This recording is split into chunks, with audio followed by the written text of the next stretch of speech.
Vous écoutez RTL. 8h35, la revue de presse avec Anne François.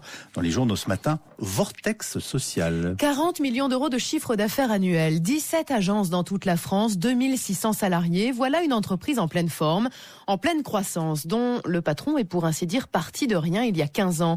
Il a commencé à transporter des enfants handicapés au volant de sa petite auto. Aujourd'hui, il est donc à la tête du premier opérateur français de transport de personnes handicapées. Cette entreprise s'appelle Vortex. Et c'est le journal L'Humanité qui a décidé d'aller voir ce qui se passait dans les 2000 véhicules qui transportent chaque jour ces enfants handicapés vers l'école. Les pratiques honteuses du géant du transport des handicapés, titre l'UMA. Il y a d'abord les cadences de travail dénoncées tout à la fois par la CGT, la CFDT et la CFTC. Une astreinte pour les chauffeurs de 7 jours sur 7 avec des amplitudes horaires qui peuvent aller de 4 heures du matin à minuit pour une rémunération au SMIC horaire.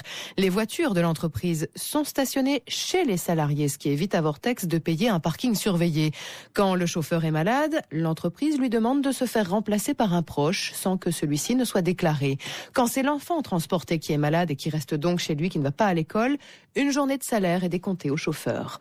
Autre particularité de l'entreprise, la très grande majorité de ces chauffeurs Vortex, ce sont des retraités, dont certains ont plus de 70 ans et sont recrutés sur le Bon Coin. Témoignage édifiant de Clara, la maman d'un petit garçon autiste dont le trajet maison-école était assuré par Vortex pour le compte du Conseil général de l'Ain. Mon fils était le lot 347 à venir récupérer à 8h30. Son chauffeur était lui-même handicapé, ce qui ne lui permettait pas, par exemple, de courir après mon fils s'il s'échappait du véhicule.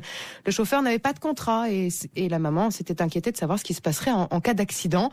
Elle a donc mené un long combat auprès de sa mairie et de son conseil général qui a fini par porter ses fruits ce combat puisque le département de l'Ain a décidé de réorganiser le transport des personnes handicapées en régie publique et non plus au privé chez Vortex. Enquête édifiante donc à lire ce matin dans l'UMA qui rappelle que Vortex, c'est un mot qui vient du latin et qui désigne ces tourbillons qui engloutissent tout ce qui est à leur portée. Ici, une machine à engloutir les acquis sociaux et les droits des salariés avec la complice cécité des pouvoirs publics. Et toujours dans l'UMA, Maurice Ulrich va plus loin dans son édito, faisant un rapprochement avec ce qui pourrait se passer bientôt avec les transports par autocar que veut généraliser la loi Macron. Rapprochement aussi avec les mesures pour favoriser l'embauche dans les PME qui seront annoncées aujourd'hui et qui ouvriraient la voie à tous les patrons Vortex.